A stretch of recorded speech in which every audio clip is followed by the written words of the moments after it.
ಸ್ವಾಟ್ special weapon and action commando ಆಗಿದ್ದ ಕಾಜಲ್ ಚೌಧರಿಯವರನ್ನ ಅವರ ಗಂಡ ದಂಬೇಲ್ನಿಂದ ಗುದ್ದಿ ಬಡಿದು ಕೊಂದ ಆಘಾತಕಾರಿ ಘಟನೆ ವರದಿಯಾಗಿದೆ. ಸ್ವಾಟ್ ಕಮಾಂಡೋ ಕಾಜಲ್ ಚೌಧರಿಯವರ ಗಂಡ ಅಂಕುರ್ ಆರೋಪಿ.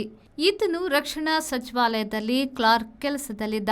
ಹಣಕಾಸಿಗೆ ಸಂಬಂಧಿಸಿದಂತೆ ಗಂಡ ಹೆಂಡಿರ ನಡುವೆ ಆಗಾಗ ಗಲಾಟೆ ನಡೆಯುತ್ತಲೇ ಇತ್ತು ಎಂದು ಆಚೀಚಿಯವರು ತಿಳಿಸಿದ್ದಾರೆ.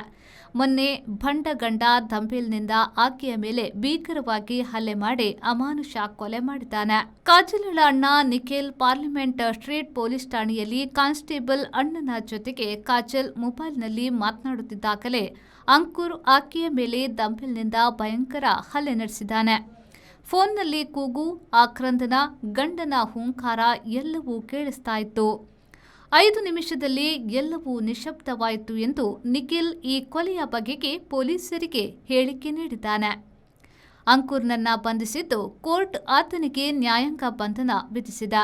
2022ರಲ್ಲಿ ದಿಲ್ಲಿ ಪೊಲೀಸ್ ಪಡೆಗೆ ಸೇರಿದ ಕಾಜಲ್ 2023ರಲ್ಲಿ ಅಂಕುರ್ನನ್ನ ಮದುವೆಯಾಗಿದ್ಲು. ಇತ್ತೀಚೆಗೆ ಆಕೆಗೆ ಸ್ವಾಟ್ ಕಮಾಂಡೋ ಕೆಲಸ ವಹಿಸಲಾಗಿತ್ತು.